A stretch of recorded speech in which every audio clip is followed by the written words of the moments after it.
It was great. Thank you. Ah, wonderful. It was definitely amazing. Walking Okay. through that class from yesterday, just walking around with mind blown all over my face. So it's Ah, definitely a great one. It was a great week on yesterday. okay, wonderful. Well, we're going to be doing more of that today. We're going to be doing more of that today. This is kind of today is kind of kind of the crescendo and the culmination of what we've all come for in the sense of, there's only so many of these left. And so I want to make sure with no uncertainty or without a doubt that you understand some things today. Two, one, we're going to kind of go over the story that we're going to kind of go over again the story that we did in class, because obviously the people who only come on Saturdays don't know it that way necessarily or understand it that way. So I've decided to kind of slide that lesson in as well, but I have another one before that. And I'm going to kind of explain that one the same way we went over the one yesterday, so that people can get a more clear and thorough understanding of who they really are and not who they think they are. So yeah, that's gonna be good. I'm excited.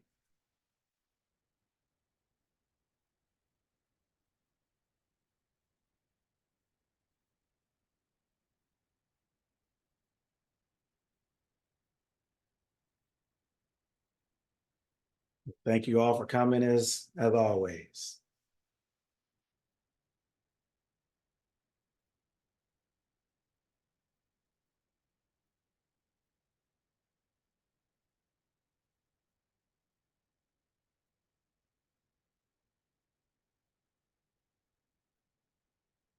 Sarita, did it surprise you? Did the message yesterday surprise you?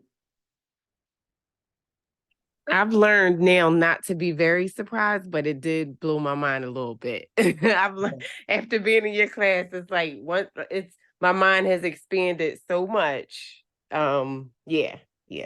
It kind of, I think what it did was it connected some things in my mind. It was like, oh, got it now. Like really got it. Really got it now.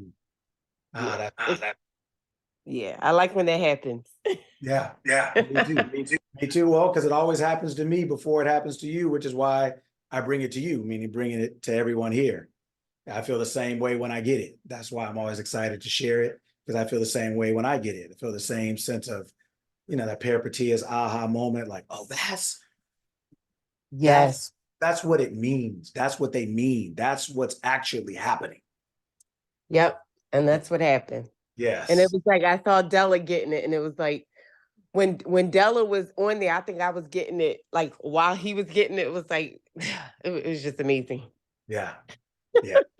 That's just how I feel. All right. And then as soon as when I get it like that, then I start looking around like, who can I tell? Who can I talk to about this? Who can I, I've just got to run around in circles. Like, who can I talk to about this? Who can I, because you also, you can't tell My everybody. sentiments. I invited some people this morning. Hopefully they hop on. But I definitely invited some people this morning. So Well, that's that's how good. I felt. Like I gotta tell somebody else. Yeah. Yeah.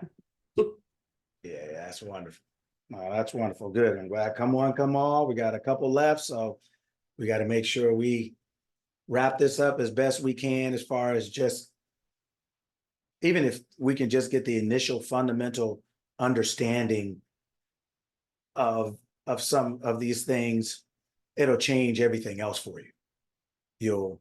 When your foundation on your house is good, you can do anything else with the house. You can take the windows out, put a new roof on, you can remodel the home, you can do a bunch of things when you have a solid foundation.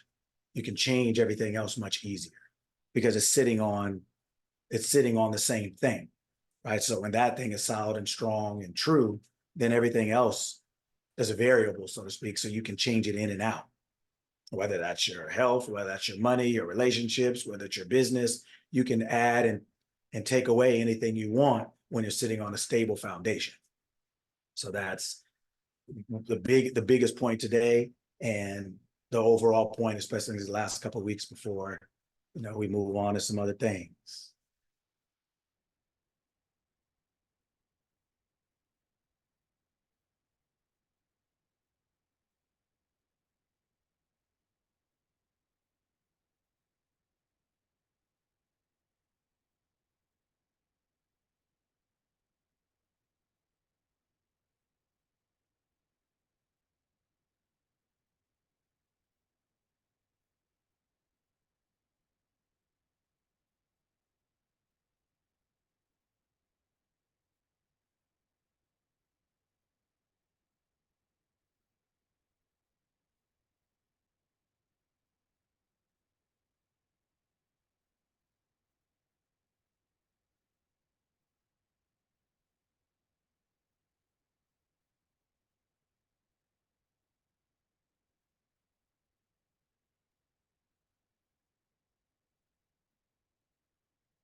You can't hear us?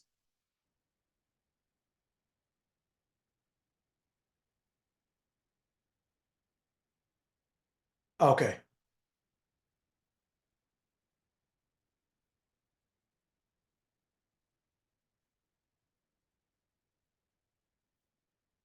Okay.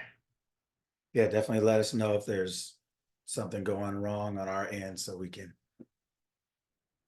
make sure you can hear. Oh, nothing, just making sure they could hear, which they could. But Shaky. Hi, Shaky. Hey, I'm so glad I was able to catch this morning. I have an appointment. I have an Sure. appointment in 10 minutes though, but I'm gonna hurry up off that appointment as fast as I can and hop back on. Oh, thank you.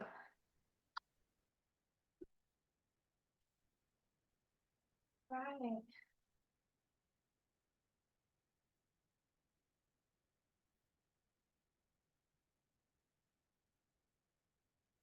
Uh,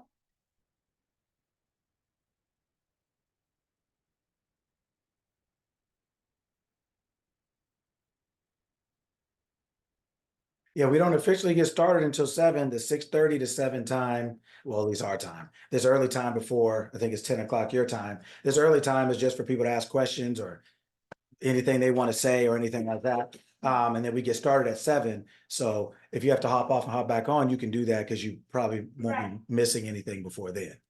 Oh, okay, okay, got it. Okay, thank you so much. You're welcome. Is that Gavin? Hey, Gavin. Hey family, how y'all doing? Hey, what's going on, man? Good morning. Good morning. How you doing? Great morning. I'm doing spectacular. I'm doing spectacular. Yes, sir.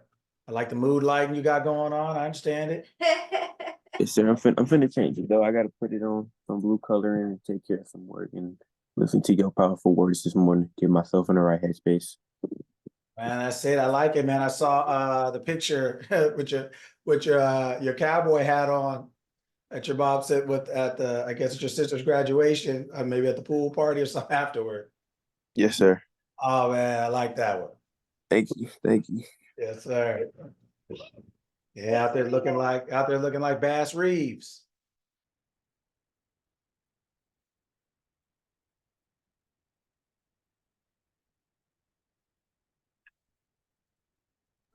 If only I knew who that was. I'm gonna just roll with it though. Oh man, no, roll with that. That was yeah, man, look it up. That was yeah, he was real, he was serious, man. Serious cowboy back in the day, sheriff. He was who was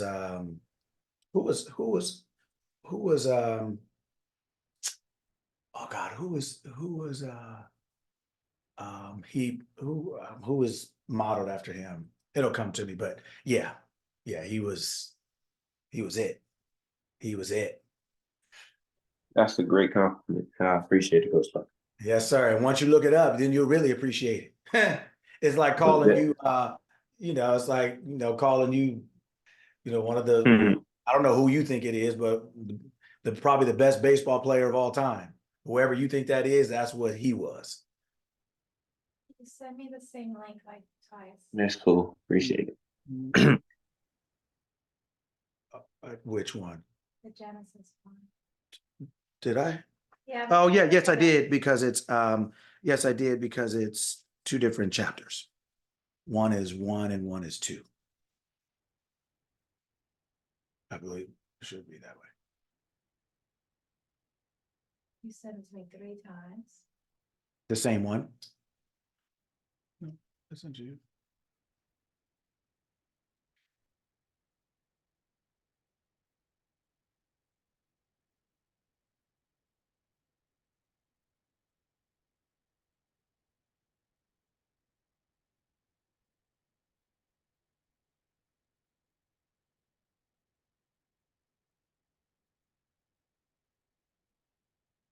Yes. But these ones.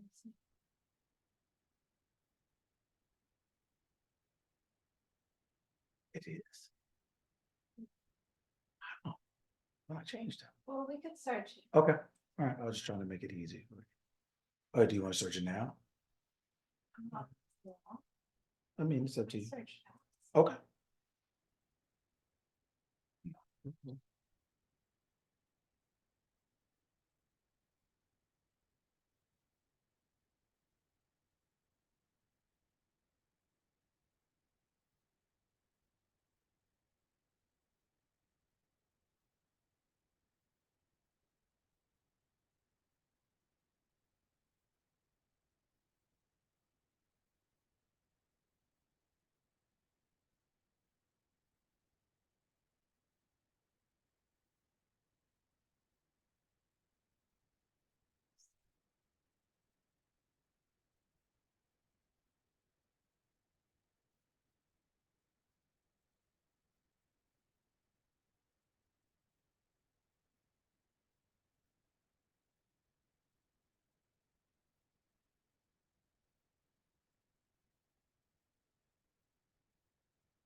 Fast with computers.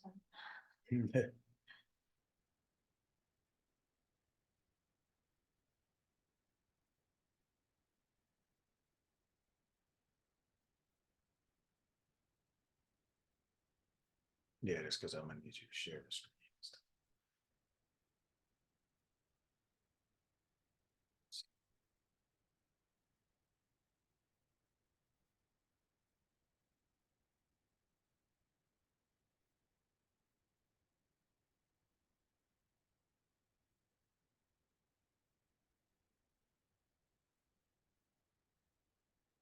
Yeah, we got a couple more minutes before we get started. Anybody have anything they want to say or ask or share before we get going?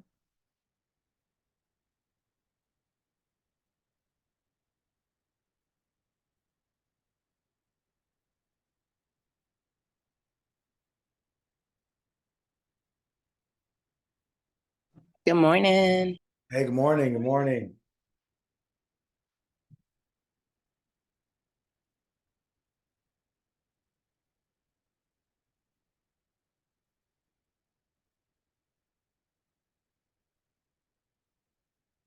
Ooh, I wish we had some music. I don't. Why not? Well, everybody, I guess, has their own way of doing things. Not good or bad. Everybody has their own way. Good morning, Lydia.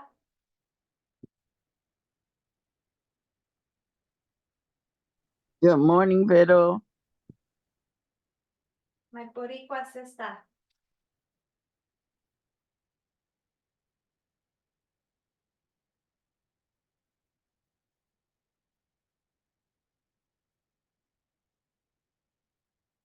Yeah, I hope everybody gets here Hope everybody gets here on time today because we're shooting out the gate. Quick. Yeah, there's no warm-ups today. There's no, we got two big things I want to get in today. So we gotta make use of every second we have.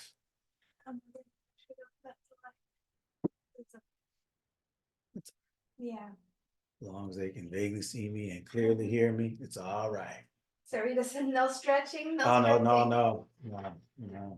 no. It's like I tell the kids I train, I already know how to play. You better get here and be warm when it's time to go. You're not gonna waste the first 15 minutes of it trying to get yourself together. So we start at 10, you better be here at 9:45, stretching, warm, ready to go. That's funny. Man. Mhm. No stretching today. I'm prepared. Yeah. Well, we got 2 minutes to See it? go. 2 minutes to get our life right.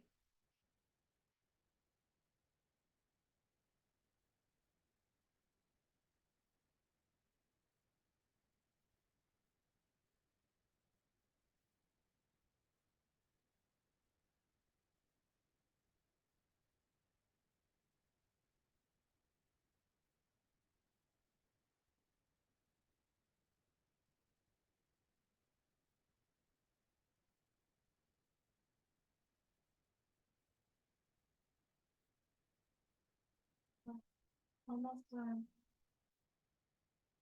Mhm.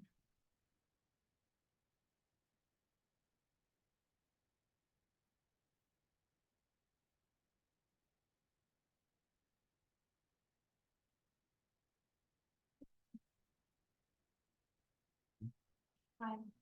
Keep it. Yeah, mine too. I don't know why. I don't know what happened. So I had to bring my phone back up. Well, I'll keep time. I'll help you keep track of time.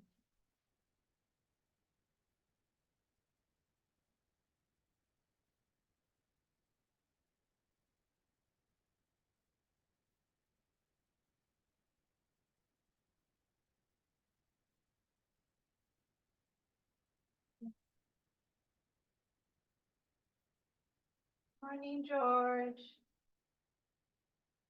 7 o'clock. 7 o'clock. All right, let's get it. Good morning, everyone. Glad to have you all here. Welcome to another Mindset Saturday, right? Where we learn how to think in order to live well, learn how to think like the person you want to be. So wonderful. Glad to have you all here. As we aforementioned, there will be no stretching and warm-ups today. We're going full on sprinting out the gate. Okay, so for those of you who have other people coming and things like that, if they don't get to hear this part, just make sure to remind them that the replay will be up sometime soon after we're done, and they can watch it in case they missed the beginning, because the beginning is important as anything else. This whole 2 hours is important from beginning to end. So make sure they watch the beginning so that they can understand everything that's happened. All right. So we're going to get started. You can pull that up.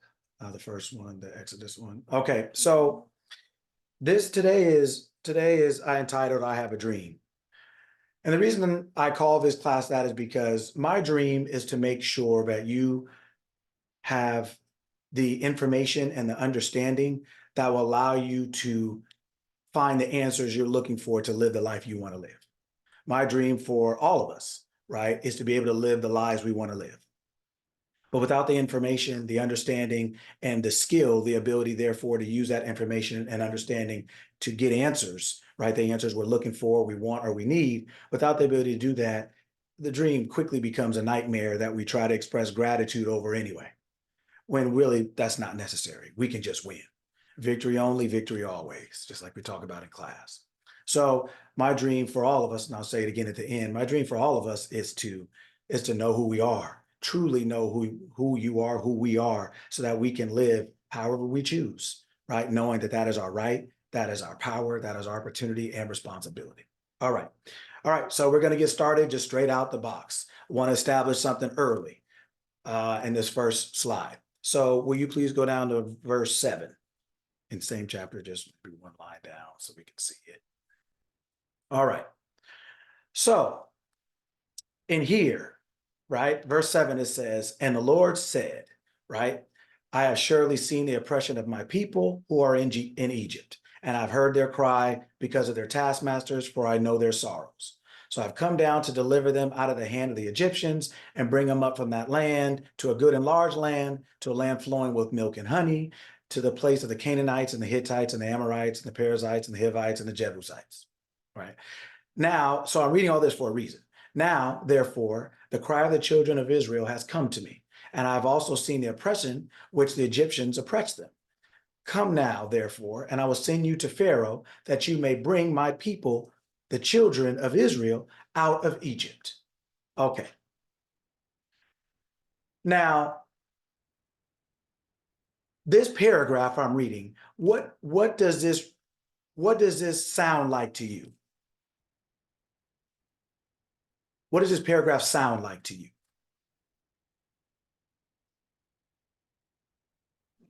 They know that you let you know that I know that you're there. I hear your cries for help. Okay. But yes. So as a result of that, what? So calm down, dude. So I will send. He was talking to Moses, right? Yes. Okay, so he was giving him instructions and saying, "Go. I hear my people, so I'm gonna send Okay. you to What's go another? Yes. What's another word for instructions? Instructions, directions. Okay. That's correct. And there's one word in particular I'm looking for. You're right. Both of those are right. What does this sound like to you? Like if this were a movie, what would this be? What would this paragraph? A guide? A trailer. A trailer, right? And so what does a trailer represent? Like if you were to say trailer, what does that mean? A coming attraction. A coming attraction. This is a plan. He's giving him a plan. He's telling them, hey, I understand this. Now I'm coming up with a plan. Here's the plan to make something else happen, right? It's a plan. Okay. Now so then when the plan happens, right? So who's giving the plan? Let's just say there's a plan. Who's giving the plan?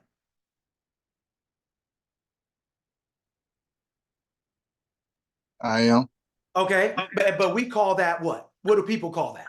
Most people. Subconscious mind, your God. No, most people, not people in this class. What is God? Okay. So because we're going to get back to that. Okay. So God is the one talking in this paragraph, right? Okay. Now, in verse 11, right under it, it says, but Moses. So now who's talking now? At the beginning of 11, who's talking now? Moses. Right? So I want you guys to follow me. Stay with me. This is important. So now, so then somebody read, what did Moses say? Who am I that I should go to Pharaoh and that I should bring the children of Israel out of Egypt? Okay. What do you think the most important part of that sentence is? When Moses asked God, like, who am I? Like, that. I'm just a regular man. That. I guess. What is there's three important words in that sentence. What is it? Who am I? Who am I? See, God has a plan, right? You have a plan because what do we say God's name is? Which we'll get to. I am. So when you have a plan, you say, I have a desire, I have a plan. Then guess what happens? George comes out and says, who am I? I am brings a plan, brings an idea. George says, man, I like that, sounds good, but who am I?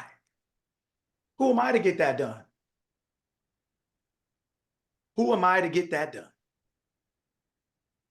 So immediately you have a heaven and a hell. You have a God and the devil. You have a God and doubt.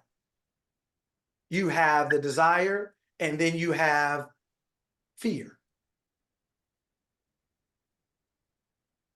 But somebody's going to win and somebody's going to lose. Meaning the plan is either going to go forward or it's not. If it doesn't go forward, we already know what happens. The same thing that's been happening in chapter 7. I mean, in verse 7, that whole paragraph, that's what's going to continue to happen. but it only happens because you're Moses, or you believe you're Moses, because you're George, and you believe you're George, because you're Sparkle Bailey, and you believe you're Sparkle Bailey, you believe it. So when an idea comes to you and it says, hey, I got a plan to make you a millionaire, because that's what you said you wanted, right? You want freedom, don't you? Here's how we're going to do it. And then George shows up. Sparkle Bailey shows up. LaToya shows up. Sarita shows up. Right? We in our humanity show up. And in our humanity, we're always asking ourselves the question, who am I? But the Lord, the law, I am, God, consciousness knows who it is. That is why it says what it says. We believe we're something else, so everything is always in question form. Who am I? How can I do that? How am I going to do that? How can I pay for that? How can I buy that? How can I? Well, the how is because of the who. When you don't know who you are, the how is a question mark. When you do, the how is a plan. This is how I'm going to get this done. When you know who you are. When you don't, when you think you're the name you've given that body, the how becomes how in the heck, how is this possible? It's always in question. When you know who you are, how is just, this is how I'm going to get it done. This is the plan, right? Okay, so will you go down to verse 14, please? So it said, who am I, right? Who can I, right there, right? Who am I going to, so what am I going to tell the Israelites when I see them? When I say, hey, we about to break up out of here. Who am I going to say gave me this plan? Because they're not going to listen to me any more than I would. So you wonder why people don't listen to you. You won't listen to you. You wonder why people won't believe in you. You don't believe in you. You wonder why people won't buy into your company, buy into your business, have a relationship with you. You wonder why your health won't listen to you. You wonder why your bank account won't listen to you. You wonder why, because you won't listen to you. You don't believe it any more than it believes you. So he said, who am I? I can't go to the Israelites. Who am I? I need somebody who knows who they are to tell them who I am, or to tell them that it's okay to listen to me. But that's why humanity waits for everything. When I tell you stop waiting, that's why we wait, because we're Moses in that sense, meaning in that state of mind, we are believing that we need to wait for something. We need to wait for someone with greater authority than us, than ourselves, than the power that's within us to tell us it's okay to be or do or have. So then we need somebody to co-sign for us, right? So Moses essentially needs a co-signer. And what did he say? He said, and God said to Moses, right? They said, well, what is your name? Right? How do I know? And somebody read it. What did God say? What did God say its name was? No, the beginning. I am who I am. I am who I am. I am is who I am. I am is who. See this, a lot of the translations and stuff out of here, a lot of it come from Hebrew, and Hebrew don't use tenses. Their tenses are inferred. So if I want to say, where's George? I would say, Apho George. Apho means where. The is implied. It's implied in the context of the conversation, right? So I am is who I am. I am is who I am. So guess what? You know when you can say that? You can say that when George, when you say, like when you say to yourself, like when someone says, well, why do you think you can do that? Because I am who I am. That's how. I know who I am. You don't know who you are, so you're Moses. But I'm God. I know who I am. Because I am is who I am. That's why we say I am. We just say it for all the wrong things. We say I am sick, so we use the power against us and not for us. I am is who I am. That's why I can have my own business, because I am. Not because of who you are or who they are. I am. See, God had a plan even if Moses didn't, because I am is who I am. Moses is just Moses. When we're not thinking properly, we think we're just the name we gave our body. So then everything becomes a question. Really? Are you sure? Well, what about this? Well, what about that? I am said, here's the plan. This is what's going to happen, because I am who I am. So when you have an idea to be or do or have something, there is the higher you, is where the plan is coming from. And there's the physical you, the humanity part of you, right? That physical body, you, this experience you're having.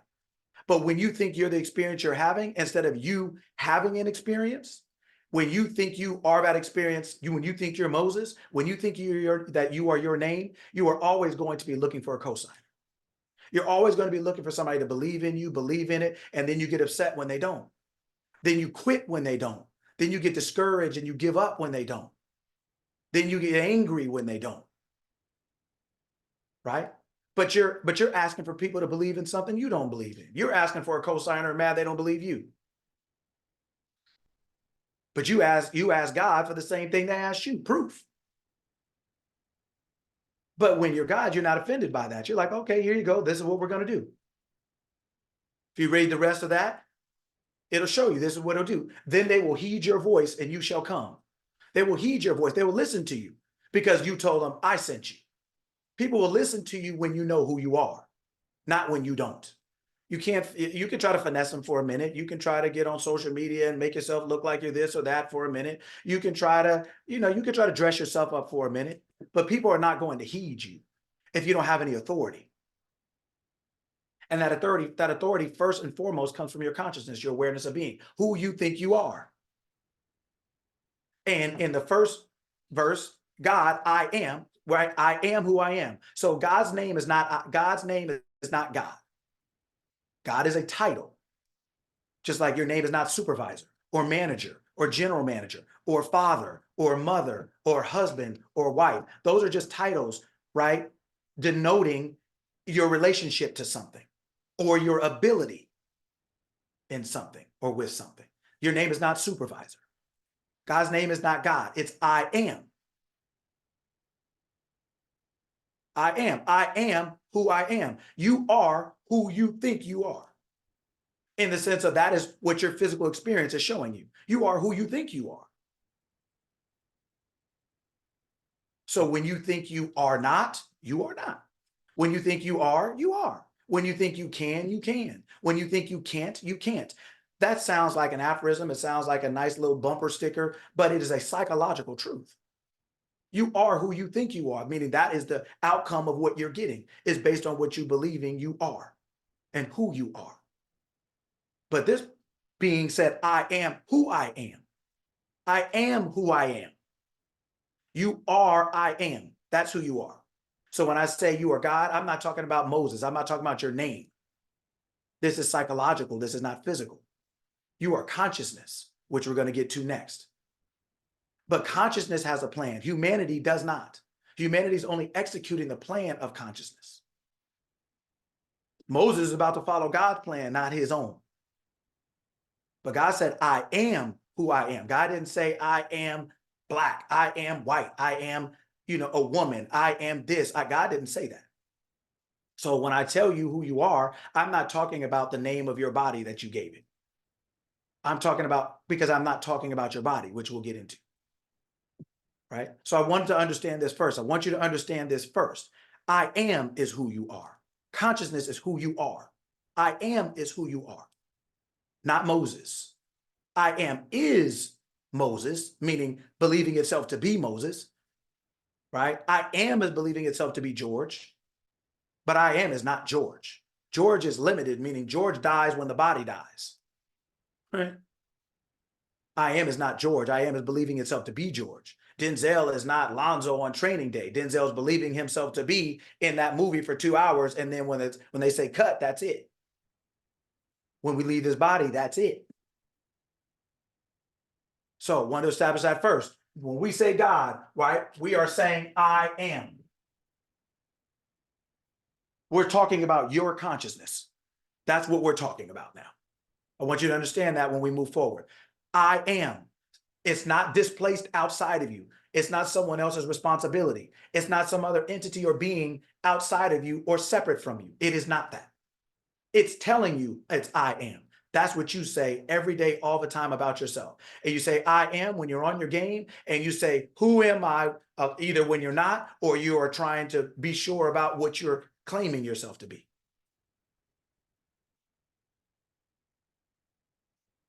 I am has a plan.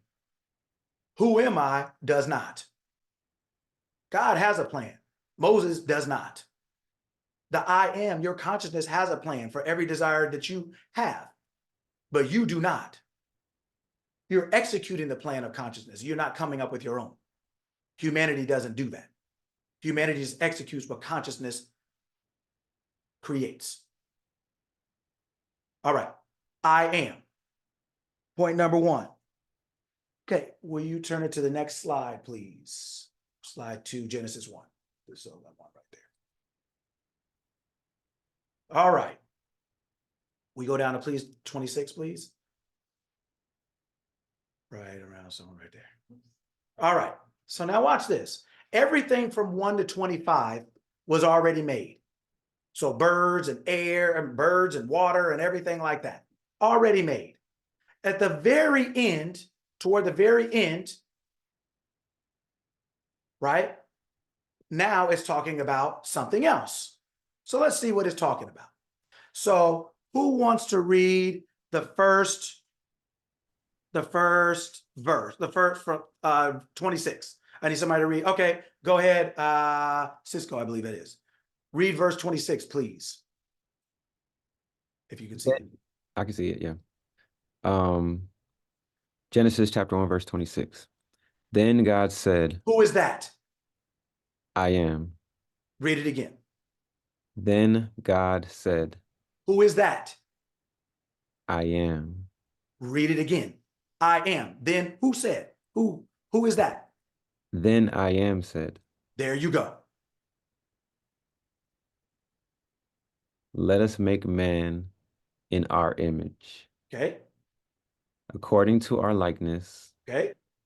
Let them have dominion over the fish of the sea, over the birds of the air, and over the cattle, over all the earth, and over every creeping thing that creeps on the earth.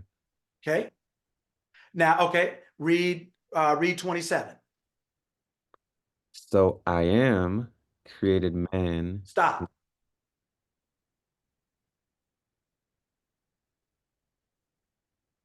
So who created man?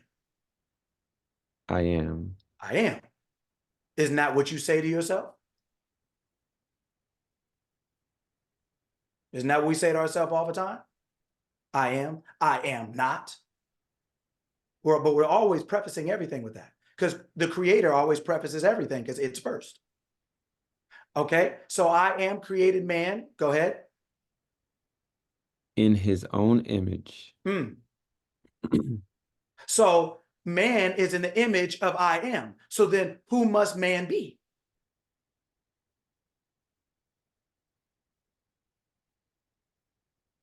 Not a trick question. It's not a trick question. It's telling you who it is. It's just not, you're not used, nobody is telling you these things. Nobody's sitting down and breaking this down for you so you really understand, right? So that we're not in church with a big hat on with fruit all over it and not wearing our best 3-piece suit and shining up our shoes once a week or on Mother's Day or on Father's Day. You know, this is not the Kentucky Derby where we get dressed up to go somewhere and hear something and think we know it, but we're not actually sitting down and breaking it down for ourselves so that you can really see what these people are telling you, not what everybody else is telling you. The people who wrote it are telling you something different than the people who are telling you something else.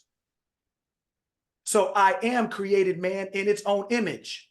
And the image of I am, but we'll get to that. It created him. Now, who is him? After that, Cisco, who is him?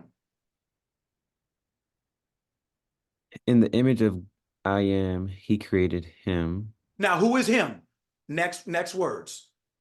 Male and female. Stop. Who is him? It just told you. Who is him? Male and female. Who is him? No. Why you change it? Yes, male and female. Yeah. Who is him? 2 + 2 is 4, just like you did in elementary school, right? Yeah, over until it becomes a part of you, where there's no doubt in your mind. When you're counting change in the store, when you're going to the car lot, when you're buying a house, 2 + 2 is 4. The math doesn't change. It's a part of you. You rep it until it becomes a part of you, a part of your being. This truth. This is the truth. Him is male and female.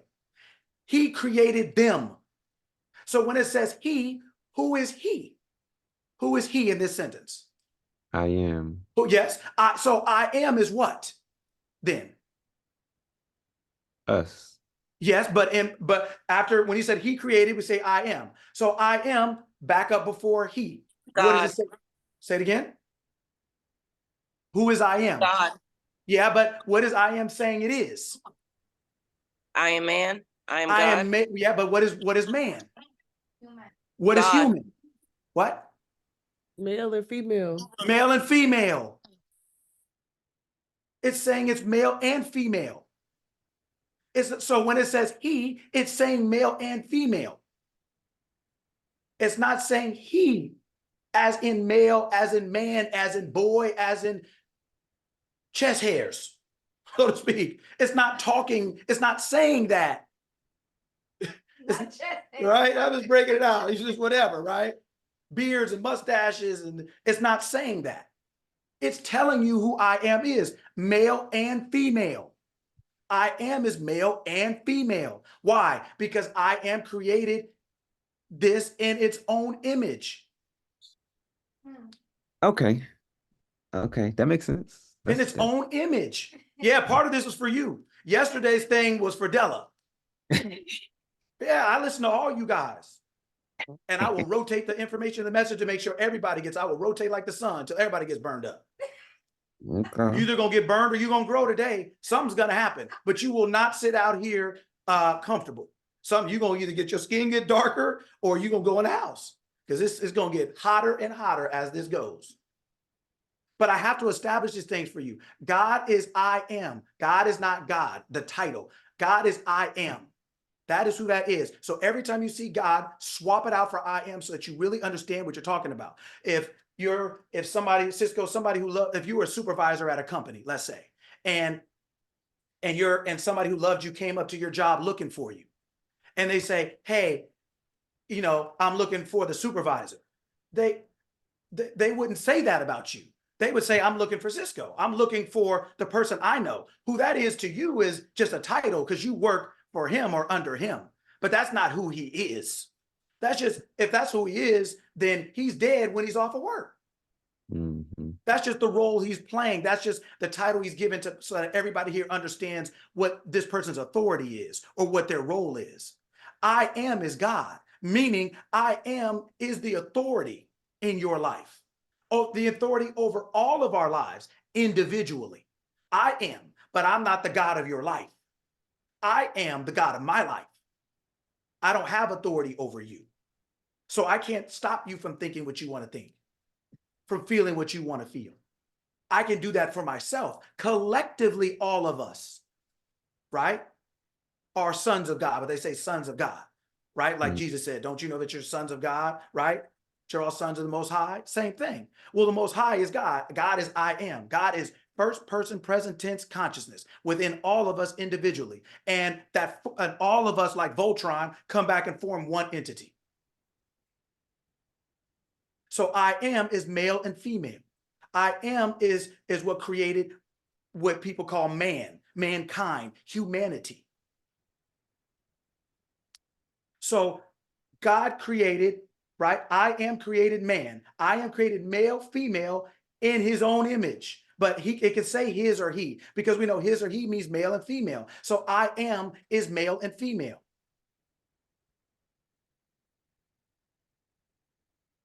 God did that. I didn't do it. You didn't do it in the sense of like, this is not, nobody has a leg up. Nobody has an advantage. It said male and female, he created them. So he created them. When did he create both of them? When did I am create male and female? When? When were they created? When was male and female created? When?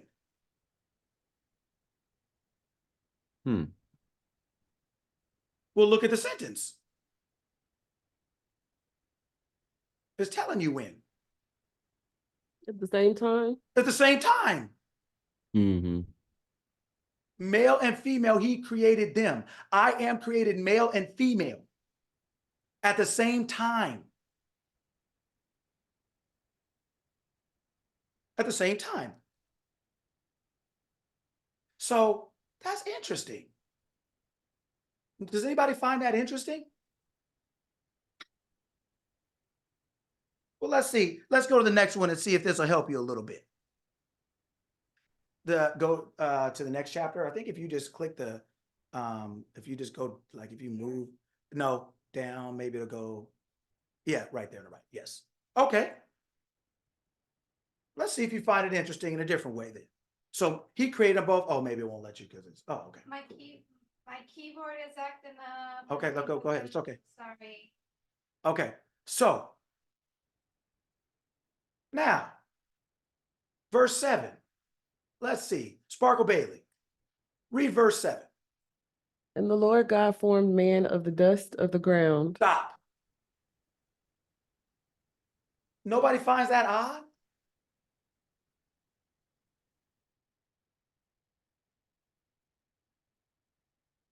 Nobody finds that weird? I always do, but I'm not gonna speak. What's weird? What's weird about that? Your body came from dirt. Yeah, but what's weird about that? Read the sentence. Like read the first, 5, 6 words. What did it say? And the Lord God formed man. Stop. What's weird about that? You were formed. We were formed. Who's you? Who is you? I am was I formed. am. Wait. No. Male and did the female. last? What did chapter 1 say? The male and female version. Male of and it. female. Yeah. So then man is not even in the same chapter as the male and female.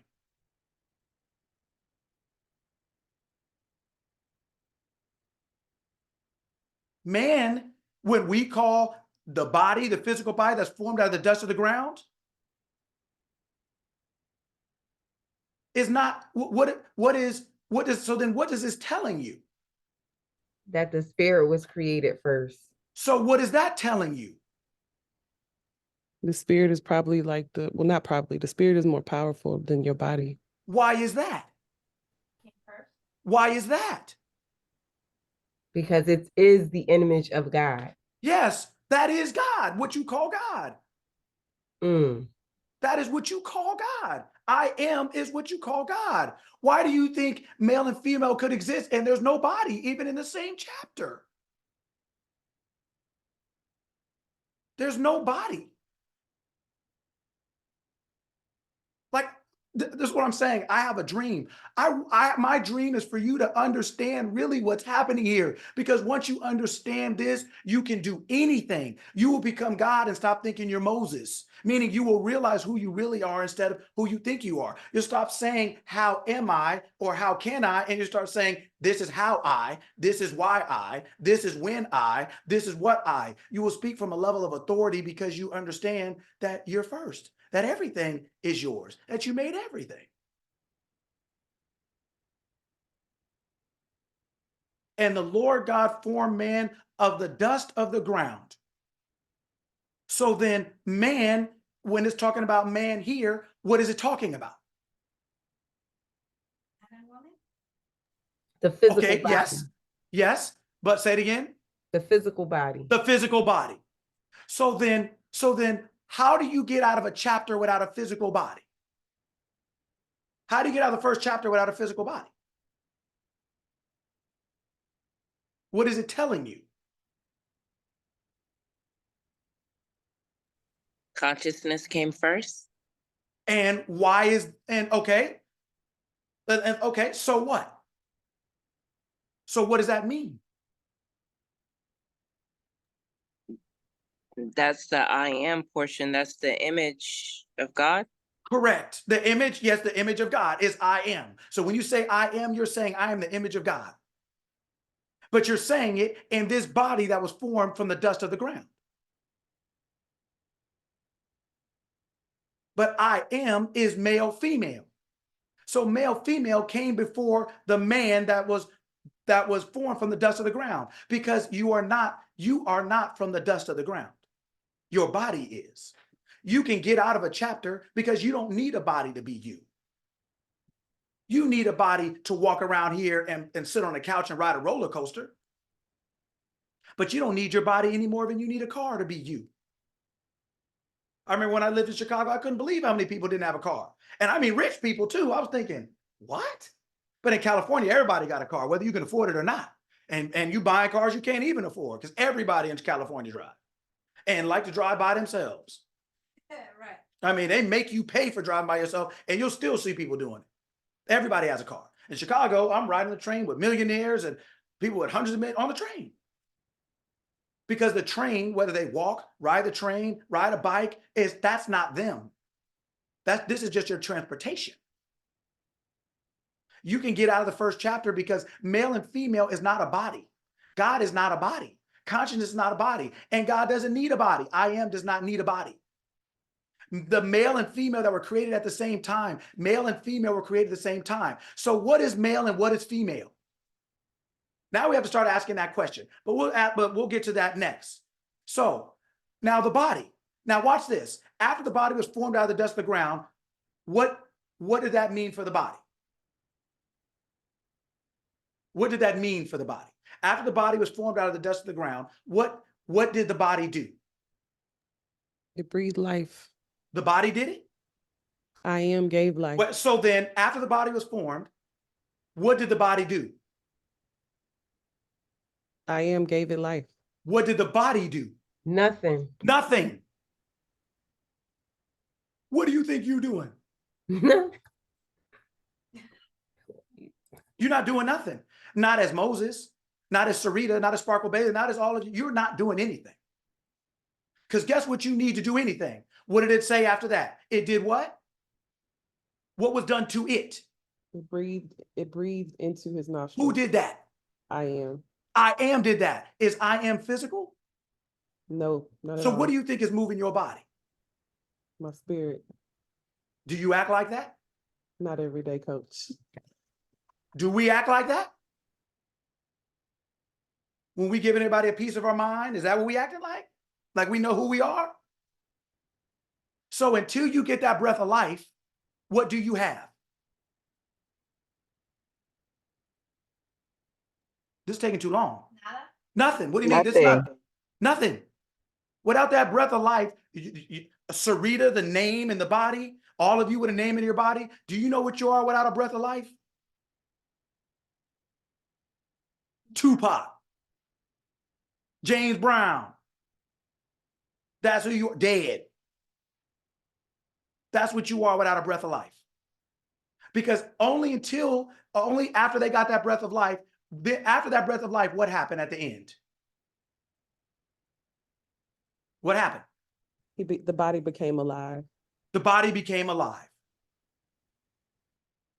So the body is not self-generating. It's not on its own mission. Your body is, guess what? What is your body? Dead. Yeah, but what is your body? A vessel. Yes, whose? Marlon said a temple. Yeah, whose? I Mine. am. It's called your. Who is your? Who is the possessor? I am. I am. So I am is the possessor of the body. So if you look at your body, you can tell what you're thinking.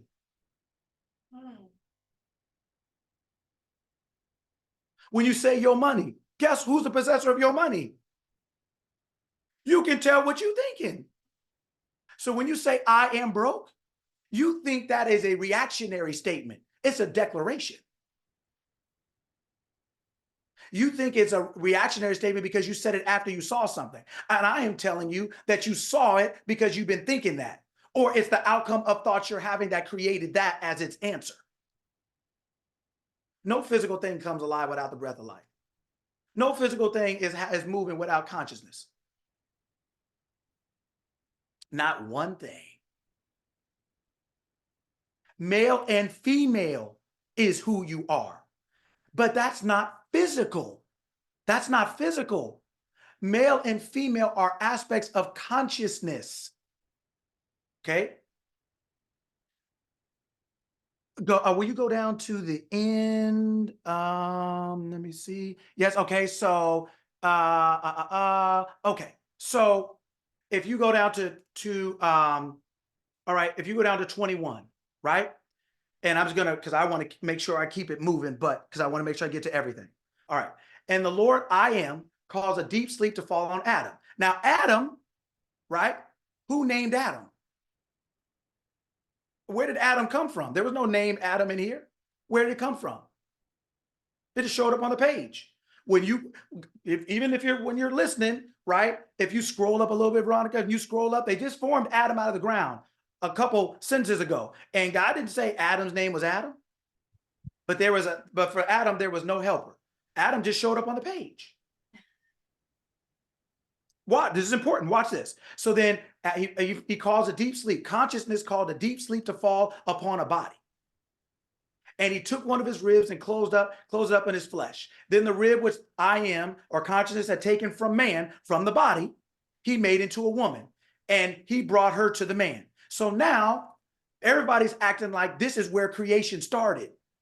This is not, this creation didn't start. The creation of humanity as we know it did not start here. It started in chapter 1 when he made male and female. He created them at the same time. This chapter is telling you that one was before the other, but you have to know what they're talking about.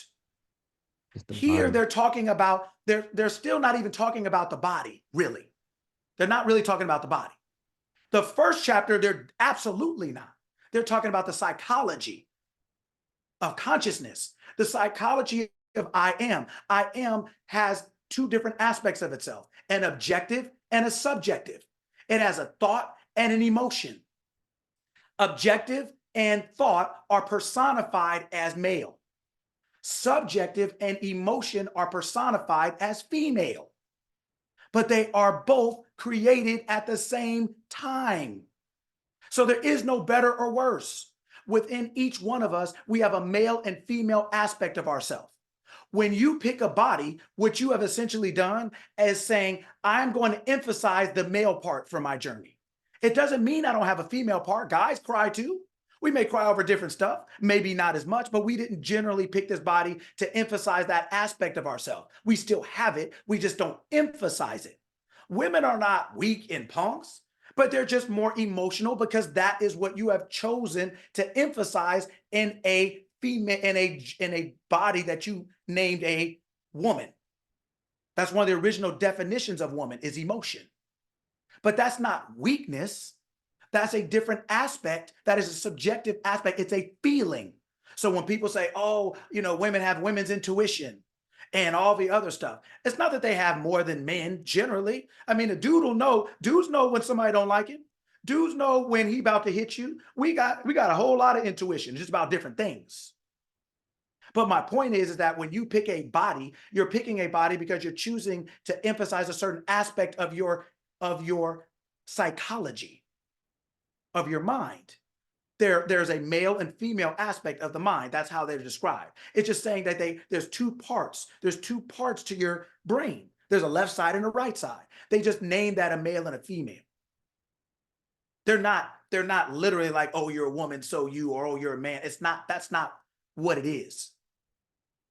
Men can cry, women can dig ditches. It's not literal like that. But you have chosen a body to emphasize a certain aspect of your psychology based on the journey you decided to have here.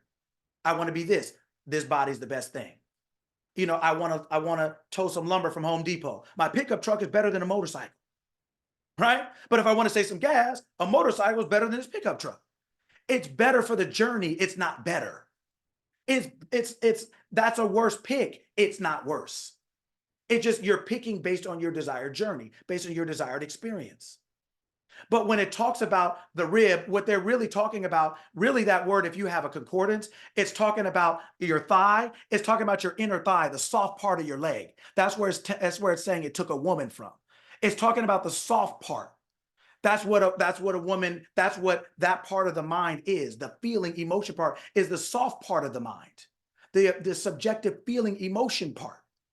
Where the other side is the just the objective, it is what it is thought.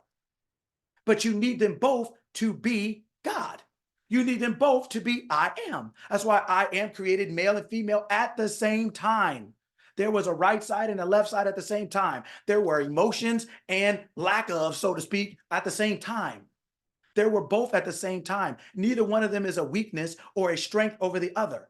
You chose one to emphasize, not to exclude the other.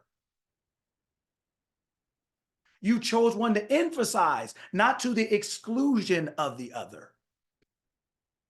So even if you're a woman, you're not all woman. Even if you're a man, you're not all man. You're not. You're not. It doesn't matter how many push-ups you do, doesn't matter how high your high heels are, you're not all woman or all man. You're not. You're emphasizing one. You are expressing more of one aspect than another, but that was your choice. That's why you picked that body. Right? So what I'm saying to you is, so that is where the woman comes from in the concordance, meaning what the word really means in that particular sentence. It's talking about the soft part of the mind. That's where it's coming from. It's not actually even talking about the physical body. The physical body is just formed from the dirt. That's why women's bodies lay on the ground when they're dead too. Men's bodies lay on the ground when they're dead too. It's the same thing. Nobody has a leg up. Men's bodies don't float up in the air after they die. Women's bodies don't either. They stay right there. Because that's what a body does. It's a part of the terra firma, part of the tierra. It's part of the land, it's part of the ground. It's part of the earth. That's why it stays. But you don't have to stay in it because it's not you. You are the first chapter. Male, female. You have been given dominion. You have been given that. You is male, female. It is psychological. It is objective, subjective. It is feeling and thought. That is who you are, the combination of both. That is who you are. That's why you can go a whole chapter without a body.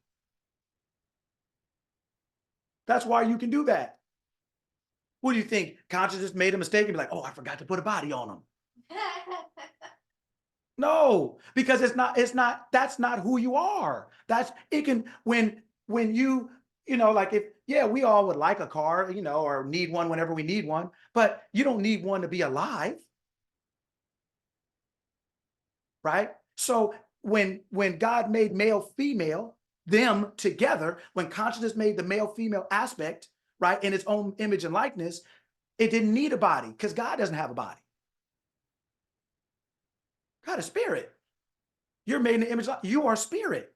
You have a body. That's why you say my arm. It's a possession. It's not your identity. But when you start to make a possession your identity, when for the love of money, a possession your identity.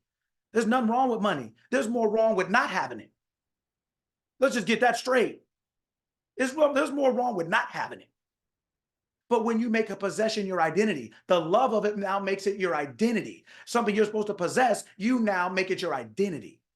That's where it goes wrong. Right? It's when you make your arm your identity. When you start thinking you're Moses, that's when you're wrong. That's when you start saying, well, who am I? Well, how am I going to do it? Well, they told me to do that. You say, who am I? Moses says, who am I? God says, I am who I am. You are not your body. That's why you can go a whole chapter without it. Do you realize, and if you really realize it, do you know all the birds and everything else have breath breathed into their life before you? This is the end of the chapter. All the birds and got their stuff breathed into already. Birds, the animals, the camels, they already got the breath of life. Yours is last. But why? Because that was them. That's not you. That's why you're not equal. That's why you have rule and dominion. You can go without a body for a chapter. You can go without a body forever. The body is yours. It's not you. You can go without a car forever. You can go without a driver's license forever. You can just get an ID. You don't ever need to drive a car to be you. It's probably more convenient in this experience, but you don't ever need it. Because it's not you, it's yours, no matter whether you need it or don't, like it or don't, you don't need it to be you. That's why you can go a whole chapter. Male, female were created at the same time, because that is who I am is. That is what you call God. And you are constantly announcing yourself to be who you have forgotten you are. But you're going to keep announcing it until you wake up and remember. But it is not your body. That body was formed from the dirt, and it's going to stay in the dirt when you're done, or probably under it. Male and female is who you are. Meaning that is consciousness, that is psychology, that is subjective, objective, left brain, right brain, emotion, objectivity. They are both necessary to be a living being, to be made in the image and likeness of the highest authority in the universe, everywhere. The highest authority has male and female, is made up in the image and likeness. It has male and female. So what's wrong with being a woman? Nothing. What's wrong with being a female? What's wrong with being a male? There's nothing wrong with it. You are both anyway. You can't hide. There's nowhere to go. You be dead if you're not both. You don't get to just be one. You can emphasize one, but it's never to the exclusion of the other. You can't exclude the other. You just can't. You have a right hand, and if you're right-handed like me, I'm emphasizing my right hand. I don't want nobody to cut off my left. I can still do some things with it. This is my helpmate. This is helping me. I'm gripping the table while I'm writing with my right, or vice versa. Which one is better or worse? What are you talking about? You need them both. That's why they're both created, right? So I'm trying to show you first in this first round, and then we got to get to the second one. I'm trying to show you in this first round that male and female is who you are, meaning consciousness is who you are, meaning you have you have two sides of or two aspects of your consciousness. You have the objective and the subjective, the one that you call no feelings and no just it just is what it is. And then the part like, wait, hold on, let's make it nicer. I just give him a birthday party. Well, where are the cups? Well, where are the napkins? Well, where are the streamers? That is two sides of a mind. And they're personified in male and female. You need them both to be alive. That is who you are. The body now was just formed out of the ground so that you can start moving around in it, in this physical world. But it's not you. You're not Moses. But if you keep thinking you're Moses, like at the very beginning, you're going to always be saying, well, who am I? Who am I to do that? Your consciousness, your male, female comes to your human mind, which you now have given a gender, right? Which just means beginning, like gene, gender, genesis. It just means the beginning. So now it's coming to your physical apparatus saying, hey, let's get this done. And your physical apparatus has started to really believe that it is Moses or it is Sarita. So then when your consciousness, the male female aspect comes to you together, they're always coming to you together because they can't separate themselves. They're made together at the same time. They're always coming to you and saying, hey, let's do this. Hey, let's do that. When it comes to you, you think it's an idea. You call it an idea, but it was brought to you, right? It was brought to you. Will you go up a little bit? Okay. All right. Right there in verse 15. It says, and I took the man, right, male and female, and put him in the Garden of Eden. It put him. Consciousness is always putting the body somewhere because the body just executes what consciousness came up with. God put the man in the Garden of Eden. God put the physical body, right? But consciousness that put that thing into the Garden of Eden. Consciousness is always putting the body. Your awareness is always putting Sarita into something, or either getting you into trouble, getting you into debt, or getting you into success, or getting you into health. Your consciousness is always putting you somewhere. You're not going anywhere. Sarita ain't going nowhere yet. in my best English. Michelle, Cisco, you guys haven't gone anywhere yet. You've only been doing what you're told. Consciousness is always putting you somewhere. What you're aware of being is always putting you somewhere. What you are thinking and feeling to be true is putting you somewhere. That's what male and female is. What you're thinking is the male. What you're feeling is the female. What you're thinking and feeling created them, same time. That means everything is always together. The male and the female are always together. Your thoughts and your feelings are always together. And those two together are putting man, putting Sarita, putting Moses, putting Sparkle Bailey. They're always putting you somewhere. They're always putting the physical body somewhere. That's what they're always doing. If you can understand that, then you realize like, okay, it doesn't matter what which we'll get to that. But I want you to understand the first thing, first half of today is you are male, female. You are made in the image and likeness of consciousness. That means consciousness is male and female. Male and female is talking about objective, subjective, left brain, right brain, thoughts, feelings. They are one, they are together. That is life. The body that you have given a name to does not work, does not move, does not do anything first from the beginning, because even after it formed the body still was nothing until the breath of life was formed into it, was breathed into it. Without consciousness in your body is nothing. It's nothing. Why do you think you don't move when you sleep? Why do you think you don't move when you're unconscious? Why do you think you don't move in surgery when they knock you out? When your consciousness is abated, that is another thing they're talking about here. When you're put to sleep and letting and feeling coming out, that is the creative aspect of creation. But people just don't understand and know how to read these things. So I'm telling you first that within you, as you, is the male and female aspect of consciousness, the thought and the emotion. Those two are always together. That is what is making your physical body alive. Without it, the physical body is nothing. So the physical body is not doing anything but transporting. It's doing nothing but executing the consciousness of thought and emotion. So when you're out there trying to stay up all night like that's going to do something, telling everybody how hard you work, all you're doing is saying the body is doing something. And how is that possible when the body couldn't do anything before the breath of life? You just think now it's just what? God, it's just what? It changes. It doesn't change. It never changes.